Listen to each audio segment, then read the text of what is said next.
لوگو اپنے پروردگار سے ڈرو جس نے تم کو ایک شخص سے پیدا کیا، یعنی اول اس سے اس کا جوڑا بنایا، پھر ان دونوں سے کثرت سے مرد و عورت پیدا کر کے روئے زمین پر پھیلا دیے، اور اللہ سے ڈرو جس کے واسطے سے تم ایک دوسرے سے حقوق کا مطالبہ کرتے ہو، اور قطع رحمی سے بچو، کچھ شک نہیں کہ اللہ تمہیں دیکھ رہا ہے، اور یتیموں کا مال جو تمہاری تحویل میں ہو ان کے حوالے کر دو، اور ان کے پاکیزہ اور عمدہ مال کو اپنے ناقص اور برے مال سے نہ بدلو،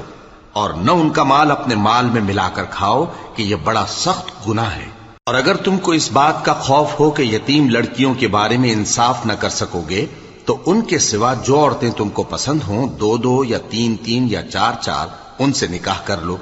اور اگر اس بات کا اندیشہ ہو کہ کئی عورتوں سے انصاف نہ کر سکو گے تو ایک ہی عورت سے نکاح کرو یا باندی سے تعلق رکھو جس کے تم مالک ہو، اس طرح تم بے انصافی سے بچ